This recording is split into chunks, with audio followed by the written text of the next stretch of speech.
Alexander డఫ్ అనే ఒక ఆయన ఎంతమంది ఉన్నారు ఈ పేరు? ఒకరు, ఇద్దరు, ముగ్గురు, ఒక 10-15 ఉన్నాయి. మిగిలిన వాళ్ళు ఒక చెంచా నీళ్ళు తీసుకొని దూకండి.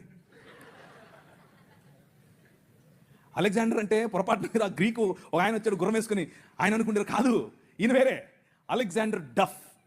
ఈయన రవి అస్తమించని బ్రిటిష్ సామ్రాజ్యం పైన ఇన్ఫ్లుయెన్స్ తీసుకొచ్చాడు. ఏం ఇన్ఫ్లుయెన్స్ తెలుసా? నా పిల్లలు చదవాలి, మా భారతీయ పిల్లలు చదువుకోవాలి. వీళ్ళు అన్నారు, ఎందుకు, మాకు అవసరం లేదు, మీ పాశ్చాత్య విద్యతో మేమేం చేస్తాం, మేము మంత్రాలు చదువుతాం. ఆయన అన్నాడు, మంత్రాలకు చింతకాయలు నైరాలతా హై.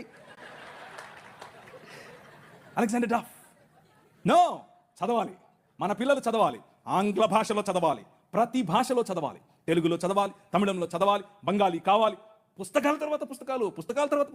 ఈ అలెగ్జాండర్ డఫ్ యొక్క ఇన్ఫ్లుయెన్స్ కారణం చేత ఈశ్వరచంద్ర విద్యాసాగర్, అలాగే రాజా రామ్మోహన్ రాయ్ ఇలాంటి వాళ్ళు నిలబడి, ఎస్, మా పిల్లలు చదవాలి, మా పిల్లలు కూడా చదవాలి, మంత్రాలకు మేమేం చేసుకోవాలి, అవసరం లేదు, ఎల్లమ్మకు పుల్లమ్మకు పోయి మీరు చదువుకోండి అని యూనివర్సిటీస్ ఒకే సంవత్సరంలో, అటువైపు మెడ్రాస్ యూనివర్సిటీ, ఇటువైపు బాంబే యూనివర్సిటీ, ఇటువైపు శ్రీరాంపూర్ యూనివర్సిటీగా ఈ రోజు ఏదైతే ఉందో బైబిల్ కాలేజ్ అనుకుంటున్నారో అది ఆ రోజు కల్కటా యూనివర్సిటీ. 3 యూనివర్సిటీలు స్థాపించడానికి వెనకుండి పనిచేసింది ఈ అలెగ్జాండర్ డఫ్.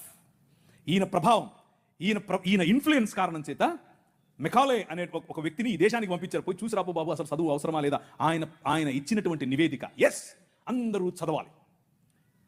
ఇంతమంది కూర్చొని ఉన్నారు, బైబిల్ సంకలో పెట్టుకుని ఓ వెళ్ళిపోతున్నారు, బాగుంది.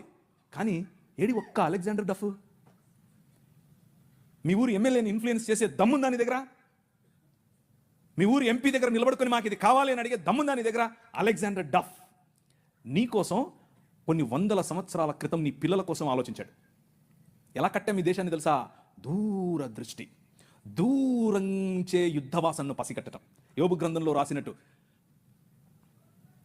గుర్రమును చూచితివా, అది వాడి రౌతును తిరస్కరిస్తుంది, తలతలలాడు ఈటలను మిలమిలలాడు ఆ బల్లెములను చూసినప్పుడు రా రా అని ఉద్దండ కోపముతో మిడతల వలె గంతులేసి ముందుకెళ్తుంది. యుద్ధం అంటే దానికి అంత ఇష్టం. ఏది, ఎక్కడున్నారు అలెగ్జాండర్ డఫ్లు?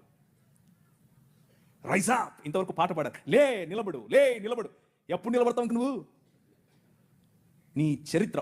డాక్టర్ బాబాసాహెబ్ భీమ్రావ్ అంబేద్కర్ గారి మాట అన్నారు, ఆయన కూడా ఒక చోట నేర్చుకుందే, మనమే నేర్పాం. The king of this world నేర్పాడు. ఏమన్నారు తెలుసా? చరిత్ర, నీ చరిత్ర తెలుసుకోకపోతే నువ్వు చరిత్రలో లేకుండా పోతావు. ఇది నీ చరిత్ర, ఇది నువ్వు ఈ దేశానికి, ఈ దేశ నిర్మాణంలో నువ్వు సాధించినటువంటి చరిత్ర.